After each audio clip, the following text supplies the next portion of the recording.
Hi, friends. It's me, Morgan Ruff, and this is another episode of Uplift Conversations. Well, these all came out of the fact that I've really noticed there's just a tad bit of stress in our world right now. So much uncertainty and overwhelm, and yeah, I've been feeling it. And I think for many of us who've been serving in the role of societal change makers, we might have already been feeling run down and burned out, overwhelmed, maybe even unsure of how we were moving forward. And then we've added a global pandemic on top of that, and we're being asked to juggle even more. And oh boy, it's a lot. If you're feeling stressed or anxious or worried or depressed, or maybe you're just feeling all the feelings all at the same time, that's sort of like me, it's okay. You're not alone. These conversations are really my way of supporting this very, very uncomfortable growth period that so many of us are being forced into. So I just thought, well, why don't we explore all those simple life hacks, deep woo-woo, self-care, and what it means to be really growing in this period of change and uncertainty, and see what comes of them. I just wanted to give a shout out and say, we don't have to do this work alone. There is so much we can learn together. And if you want more, consider jumping over to my Facebook group, Uplift for Passionate Changemakers, where even more great stuff is being stirred up and brought forward. Okay. All right, we're recording. Welcome. Oh, hi, Heather. I'm so happy to have you here. Thanks, Morgan. Happy to be here. Thanks for having me. Yeah. So I am super duper excited. Super duper. Wow. I've been hanging out with my 7-year-old. Super duper excited to introduce to you all Heather Cole. Heather and I know each other from working in the environmental field in Puget Sound recovery. She and I actually have held the same job, same position, only at different times. I think you came in shortly after I left the state agency. And I have always just felt so inspired and connected to Heather, and it's just so exciting to have you here. So thank you. Thanks, Morgan. I'm excited to be here. Yeah, and so I asked Heather, I mean, there's a million things that I would love to spend time talking to Heather about. So, if we don't cover it all today, maybe we can have more conversations in the future. But last summer, I believe it was, Heather embarked on one of the life's greatest adventures, which was a trip on the Pacific Crest Trail.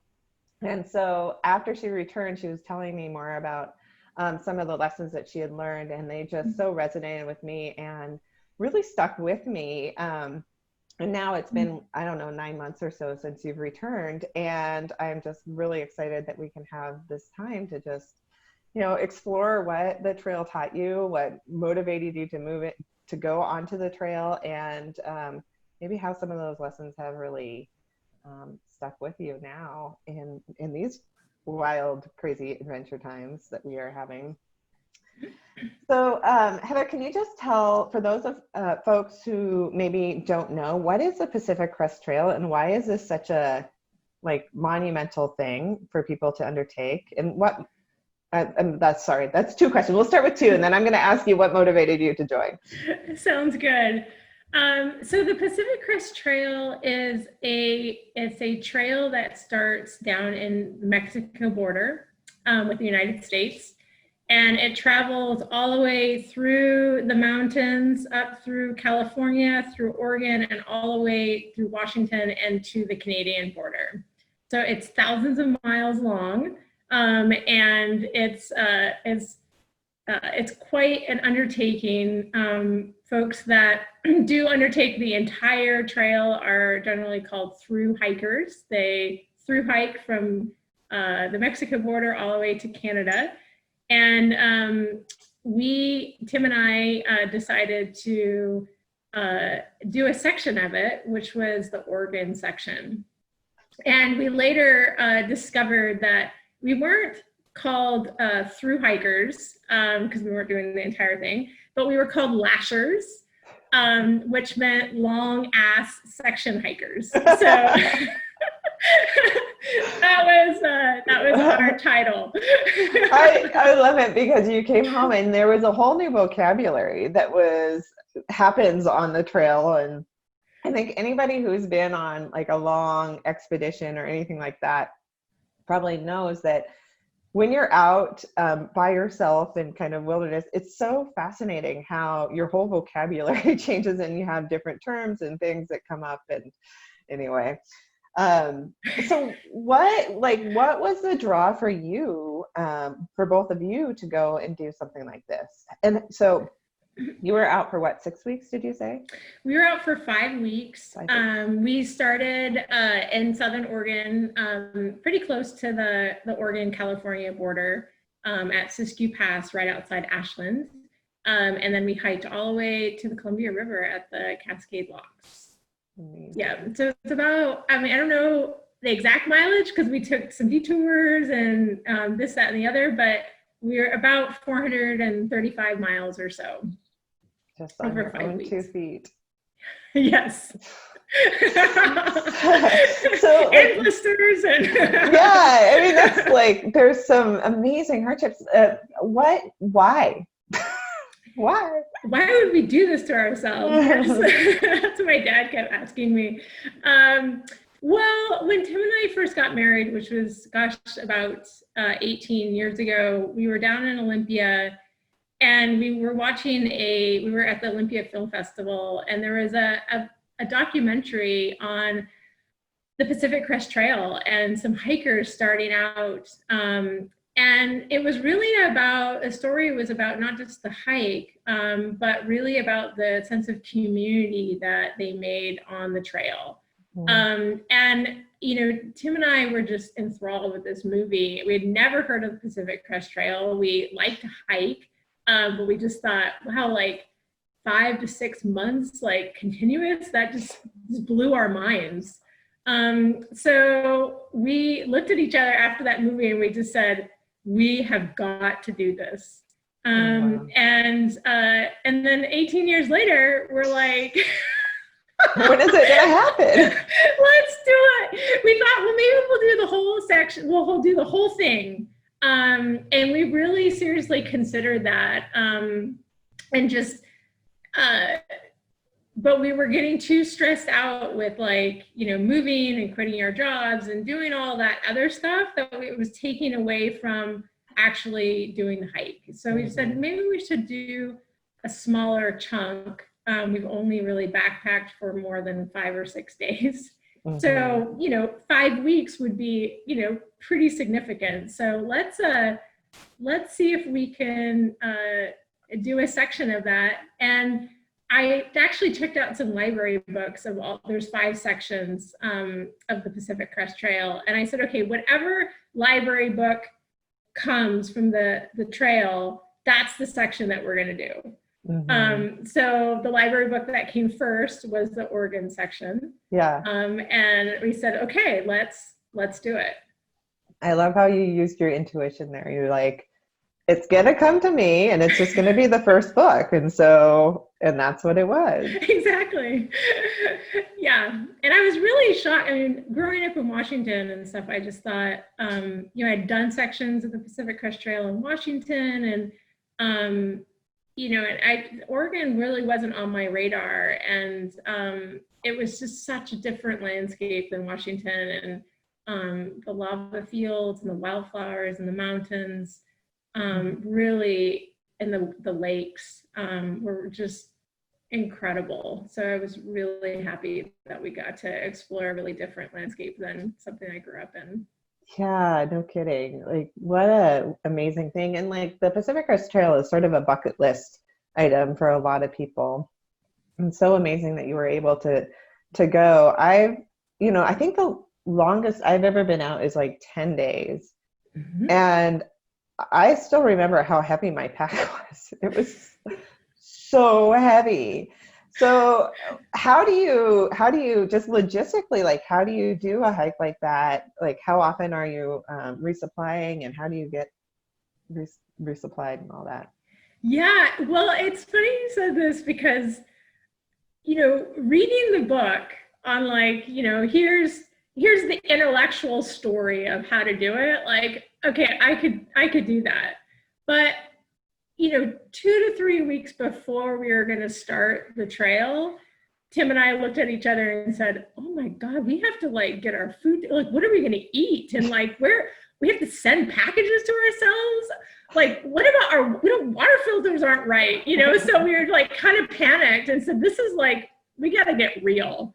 Uh-huh. And then we really just put the accelerator on and went to REI and found this like big bulk dehydrated food package with like dehydrated corn and beans and all these like vegetables.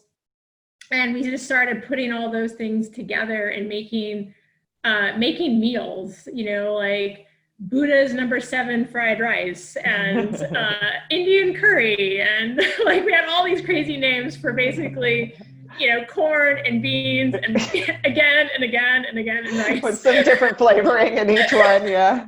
Exactly. A little spice here or there. So that, and then just figuring out like, how much weight do we actually want to carry? What's our base weight? And so my base weight event, like with the dress, and a base weight for those that don't know is basically, not including food and water. So just everything you're carrying: tent, water filter, tent pad, and I carried 2 little yoga balls for my feet. Yes. All this little like extra. I was telling Morgan at the beginning before we started recording, I brought a little book on wild and edible foods and plants that really turned into my journal and diary. So yeah, just what are those essentials that that you're going to need for a 5-week adventure? And my pack actually weighed about 18 pounds, and my husband's pack was about 25. So that was what we carried for the whole time, and then food and water on top of that. Yeah. And Oregon, you're doing a lot of elevation up and down and lots of changing, right?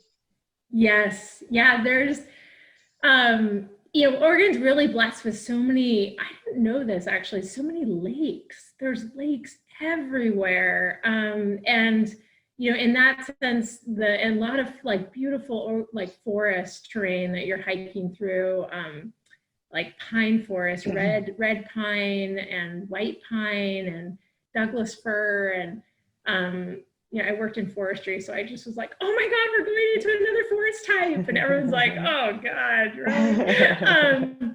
So yeah, you're going up and down. And then finally, we got into like the peaks and the mountains and the volcanoes, which was like Mount Thielsen and the Three Sisters and Three Finger Jack and Jefferson Peak and Mount Jefferson and Mount Hood were kind of the main peaks that we're really traversing and traveling to. And it was so cool when you were like, we hiked up Three Sister and we're looking out and we could look out southward and say, wow, like there's Mount Thielsen, we came from there. That's amazing. And then to look north and go, oh my gosh, there's like Three Finger Jack and Mount Jefferson and Mount Hood and Mount Adams, and we're going there.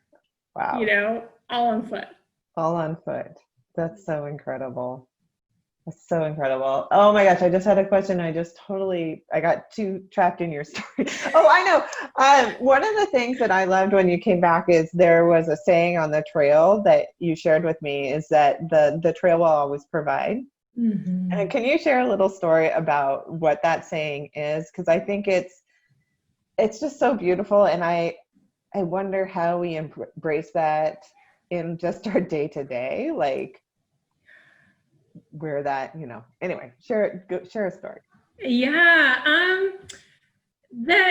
the PCT, there's all this kind of lore around it, and you slowly discover what this lore is over time. And one thing we discovered, I think that I discovered in our first week, was a statement that says, "Oh, the trail provides," and I didn't really know exactly like what that meant, like provides like huckleberries, or provide, like, what does it provide? But really what it meant was whatever you need, the trail will provide that for you. And I was really kind of blown away. I thought, really? How does that work? But the first week I was really struggling with blisters. And I had worn my, hiking shoes and before the hike. But I discovered I had previously some leg injuries, and when you're hiking 15 miles on average a day, sometimes up to 20, if one leg has a different gait than the other, you're gonna rub on certain parts of your foot, and you're just gonna get blisters until they callus up. And so that happened to me on my right foot, and I just had this whole complex of blisters underneath my foot. And then I also had a blister that was forming underneath my toenail. And it was pushing up my toenail, and I thought I was going to lose it. It was so painful to hike with it. And I just, I was sitting on a log. I think it was just like my 6th day of hiking, and had my socks out on a log drying in the sun, and looking at this blister going, am I going to have to quit this trail? What am I going to do? And sure enough, as I'm thinking this woman hikes up the trail, and her name was M8. And M8, everyone on the trail usually acquires a trail name. And her trail name was M8, which stood for Mother of 8 Children. And she was hiking with 3 of her children at that time. And she was just awesome. And so I started talking to her, and I said, I have this, coincidentally I have this blister, like, you wouldn't know what I should do. And she goes, oh, you have to thread your blister. And I said, thread it? She goes, oh yeah, you get a needle, you get a thread, you put some disinfectant on it, you thread the needle and the thread through the blister, and the water drains out, and you're good to go. And I was like, what? Like, show me. They're like, we're on the trail, I'm on this log, right? And she's like, oh, she whips out her first aid and like sorts it all out, and she's like, okay, here you go, like put it in the blister. And I did, and sure enough, like all the water ran out. And she goes, you might even be able to save your nail. And I was just like, I do not know what I would have done without you. Like, thank you so much. And she did. She saved our, my nail did fall off about 6 weeks later. but it definitely helped me continue the hike. And like, who would have thought she would have just appeared and knew how to thread a blister, which was totally something I had no idea about. Yeah. So that's just one story. And every hiker has a story that's been on a trail like that. Yeah, you were saying your husband didn't take his glasses or something like that. And then at one point, like, glasses just showed up for him. Yes, he couldn't read any of our maps. So I was reading them all, and so he was like, I really should have brought my reading glasses. And all of a sudden, like, we're hiking along, and there's like this post with like these reading glasses on it, and sure enough, like, he's like, I wonder if they fit me, and he put them on, and they did, and he's like, I can read maps now. Yeah. Well, I mean, I love your story about M8 because it just sounded like you were in like kind of the depths of wrestling with this like very emotional process. Like, you've committed to this long expedition, and your body is like almost revolting against like all of this. And so she shows up and not only supports you in a physical way, but like that by doing that, like, helps to like kind of empower your hike to continue and help you to find that path forward, the Totally. next step. It's just like, I love that. Totally. And we ended up hiking with her quite a bit and her kids, and they were just so lovely. And yeah, I mean, it's that community, I think, that you make along the trail and the connections that you make that really make, and the stories that make it really special. Yeah. And then also, like, how do the trail provides for you, but then there's also this obligation of paying that forward. And so always looking for ways to help your fellow hiker. And, they have these like trail boxes at resupply areas, and, throwing in food that maybe you don't need or you can't carry or something, and that's going to help somebody else. Or I was at a kind of a Olali lake, and there was some ice cream in the store, and I was having an ice cream. I was like, oh, this is so awesome. I'm like loving it. And it's like, our 4th week on the trail. I haven't had ice cream for a long time. And this hiker that we had met previously, he was from Scotland, and he walks by, and he just was like, got caught in a rainstorm. He was just totally wet and schmagged and really dirty. And he was just having a really rough go. And I said, hey, inside there's ice cream. You should really grab one. And he goes, oh, I'd like to, but I don't have any money on me, and this, that, and the other. And I said, here's $5. Buy what you need. Yes. It's that sense of reciprocity. Like the trail provides for you and you provide for the trail, and you're in this relationship with the people on the trail, and then just the experience, the nature, the place as well. I mean, it's this kind of give and take that it sounds like so magical. Love that. I love those stories. And like the story of the eyeglasses just totally stuck with me. I'm like, what? Like the next day suddenly there's glasses. I think I can relate too, because it's only recently that I've actually had to start, like it's not up for a negotiation anymore. Like I have to wear glasses. I can really relate to the like, wait, what? I have to wear glasses. Yeah. My husband was giving me a really hard time about not bringing a handkerchief, and I was like, why didn't I bring a handkerchief? Like, gosh.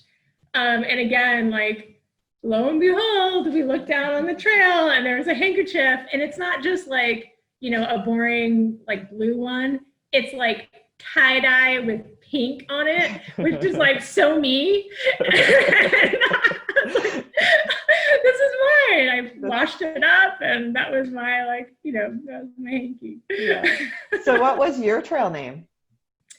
Well, I loved huckleberries, and whenever I was meeting with hikers and talking to folks on the trail, my teeth were stained blue mostly. So I acquired the hiker name Huckleberry. Yeah, love it. Oh, I thought you were gonna say blue teeth. Yeah, that would be the other one. That's great. Huckleberry. Yeah. That's such a great name for you. Yeah. So what else did you feel like you learned on the trail? Like what were some other significant points for you? You want to talk about your lava field? Yeah, my lava story. I think I think one thing I love about hiking is the opportunity to sleep on the ground. And a lot of people are like, oh gosh, it's hard. I hate sleeping on the ground. But it's really, for me, it's an opportunity to like connect with the earth and connect with the earth energy. We just don't get that opportunity much, especially living in the city. And to have, 35 days every night sleeping on the earth is like, it's such a gift. And this was kind of early on. This was in our first week of our hike. We were hiking through Mount Laughlin, the Mount Laughlin area, which is a very old volcano, but there's still these remnant lava fields. And it's kind of this undulating landscape of of the lava moving through, and then over time the lava disintegrating into soil and seeds being germinated into the soil, and then you have these plants and trees that are growing out of the lava. So you have these barren patches, and then also these trees and moss covered areas. But you get to see the whole cycle all in one little space. It's so cool. You're just like, oh my gosh. And so we were feeling pretty exhausted by the time, we were going through this area, and we had about another 6 or so miles to get to our next resupply, and said, that we just don't have it in us. So we're going to camp in these lava fields. So we found a little forested area with some moss, and but we were, on top of this lava. And before I went to bed at that night, I just said, this is really a gift to be able to sleep, not just on earth energy, but on lava energy. And so I asked myself before I went to bed, I said, lava, what's the purpose of lava? What's the purpose of lava? What message do you want to give me tonight? And when I woke up, I had a response. And the response was, it was kind of quite visual, where it was like lava is really ragey and fiery and dynamic. And I think we, associate a lot of those feelings with hate, and anger. But the lava said, oh, my job is to actually remove hate from the world so that people can actually love and to love each other. And it just gave me a whole new appreciation for what our earth landscape is really doing and how people are really connected to that landscape. That's such a beautiful story. And I think there's so many ways to think about that in our state that we're in right now. Mm-hmm. And just that, these large and powerful destructive forces, or that we kind of have sort of a negative feeling about. I mean, you just see lava, and you think about the lava on Hawaii, and it's just barreling through these neighborhoods and taking over, and just this massive force.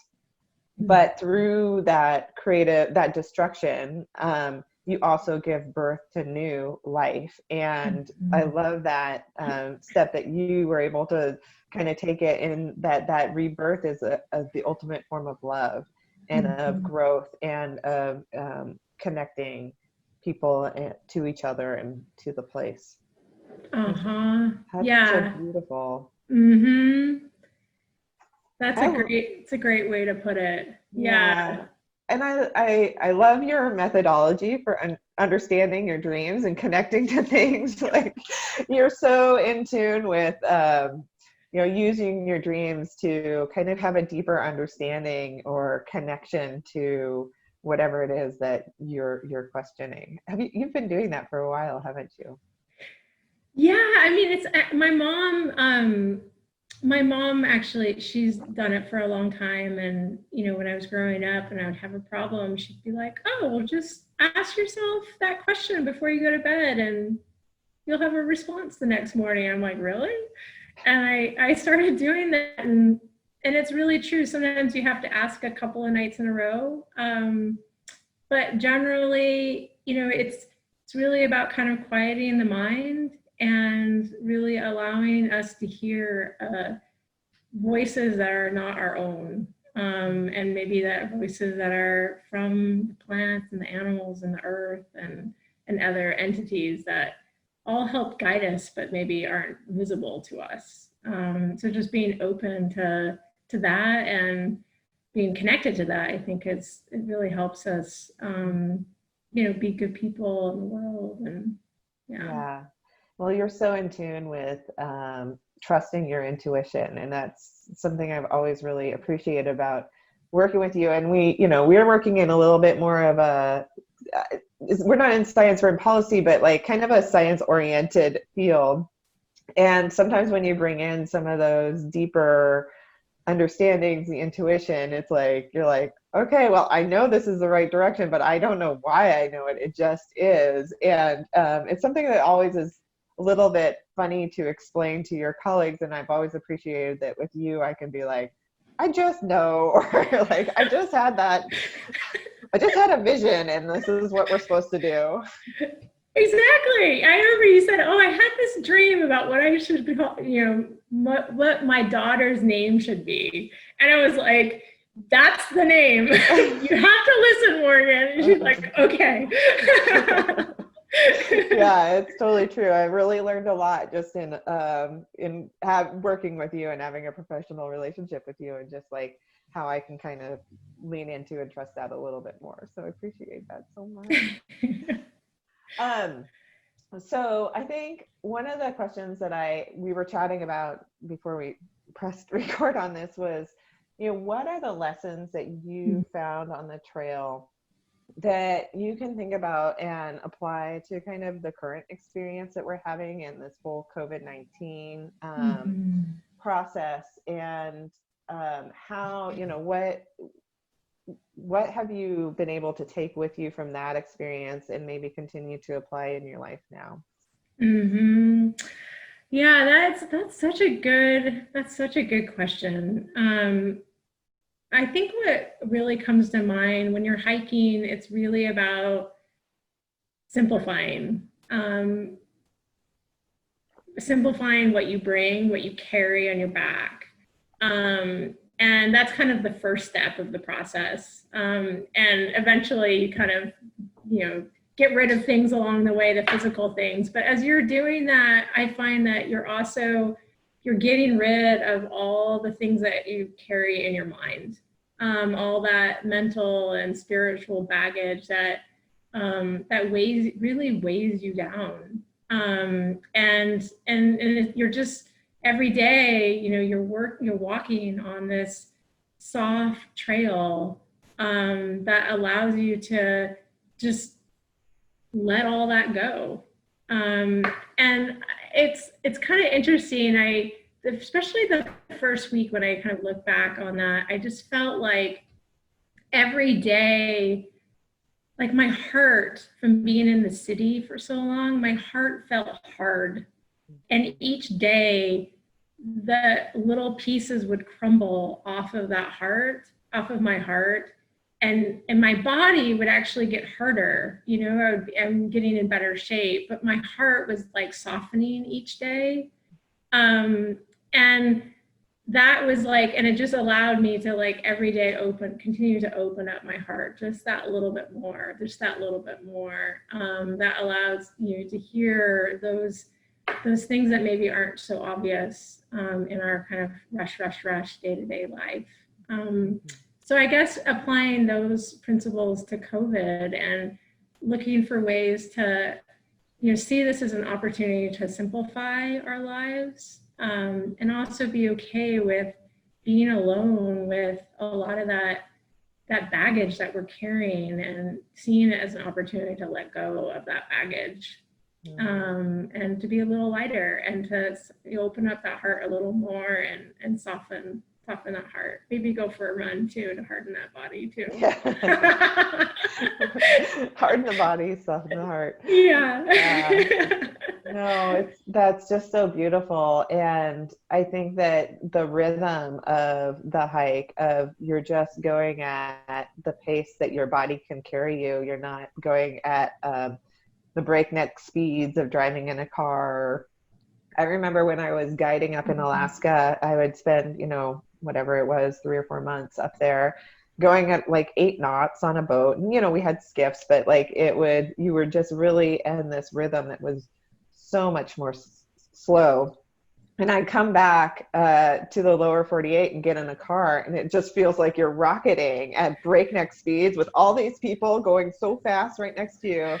And I would like get in the car, and, usually my dad or somebody would pick me up from the airport, and I'd be like, I'm sorry, I'm going to freak out on the ride home, because the contrast of the pace of, being in the rhythm of the tides and the movement of the moon and the cycle, and a little boat that just goes put, put, put, put, put, to coming back to the city, and you're suddenly thrust at 70 miles per hour with everybody else onto a highway. That contrast is just, it's so jarring on your psyche and your emotions and your body. And it's really amazing how fast we really do live and how much we put into our lives. That's so true. And it's a good reminder, like, do we need to go that fast? And sometimes, getting in a car is the most efficient way to get to A to B. But there was such satisfaction to, be able to like actually walk from place to place, like long distances, and to know that like your feet and your body can carry you at a pace that feels more natural, and each day has that kind of special meaning to you. Rather than just kind of every day rush. Yeah. How was re-entry for you after coming off the trail? Oh, like, it was hard. I really empathize with what you said about the car, because my parents, they picked me up at the Cascade, with Tim and I, at the Cascade Locks. And, we got on the highway, and I was just like feeling, like kind of car sick by just going at that fast speed. So that was hard. And then, I jumped right back into work, which, I think in retrospect, I probably should have given myself like 3 or 4 days just to kind of, do reentry slowly. But, I just jumped in again. You got to maximize your time on the trail. Exactly. So, that, I think for Tim and I, it was really, really hard to sit in front of a computer all day and to walk on hard concrete and not the soft earth. Like, I just felt like my whole body was like vibrating from the hardness of the earth that we have created. And then, being in downtown Seattle, like seeing the homeless and, kind of what we talked about, where the trail provides, and seeing a society where we're not providing for them. All of those things were just like, felt really difficult to process. And then a couple weeks later, Tim and I were just like, we got to get out again. And so we actually took a long weekend and went to Goat Rocks, and just was able to kind of process our long hike, process re-entry, and just have that space to go, okay, where are we again? And to come back. Yeah, I think that again, that contrast, and I think the example of seeing so many in our society who are hurting, and we're just not caring for them in the way that the trail should be caring. And it's so much heaviness in the emotions there. Hard to come back in, and like, do you feel like your heart has hardened again? Do you need to go back this summer? I do. I do. I'm an anti-concrete person now. I'm like, I gotta get rid of the concrete. It's so hard. But I think it's being really mindful about, how does my body feel? And when I'm using kind of the term like nature deprived at the moment. Where it's just with COVID and stuff, we just haven't been able to get out as much as we want, and just not feeling that like nature is really nurturing me or us, and how important that is for the heart and the body and the mind to keep it balanced. Yeah. Well, I think it's just such an interesting time for us. you know, to sit a little bit in this discomfort that so many of us are feeling, and there's opportunity to unpack or explore, and also to simplify our inner life in a way, to Marie Kondo all that inner stuff. I think there's a reason why Marie Kondo has been a fad, because you know, all the stuff that we have, and I think we also need to Marie Kondo our inner selves and find that time and space, like you were able to find on the trail, to like really get into the slowness, be comfortable with hours and hours of quiet or solitude. And what an amazing experience that you were able to have, to get yourself into that place for such a long period. And as an extrovert, you know, you think, oh, you wouldn't be able to take it. But my husband and I, we spend hours and hours not even saying anything to each other. And, you know, even though your mind's active and you're processing and all these things are happening, and then over time, all that kind of, there's an emptiness, and you just walk. And it's really liberating to feel like you have that space and time. And I think we can do that. We don't have to go on a 435-mile hike for 5 weeks on the Pacific Crest Trail in order to do that. You can do that in your own lawn, or meditation, or yoga, or many other ways that we find kind of that inner peace. And I think right now is the time that we all need that a little more. Yeah. Well, thank you for all the inspiring stories. Just absolutely love hearing about it. And now I'm like, how do I get myself out on the trail? It might have to be in like 10 years when my kids are grown, but that's okay. I'll be the M2.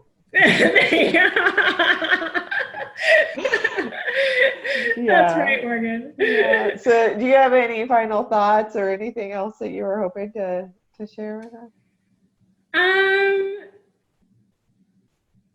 No, I mean, I think, I think the last thing is that, there's, on the PCT, there's a thing called trail magic, and it's where that kind of reciprocity, and there's just people that, set up its little stand and give you a hot dog, or cook up give you a cold drink or some fruit, and how really it's a way of just paying it forward, right? And just thinking about what kind of trail magic we can do each day, to really just help build our own community and help us through this time of crisis. I think about that often.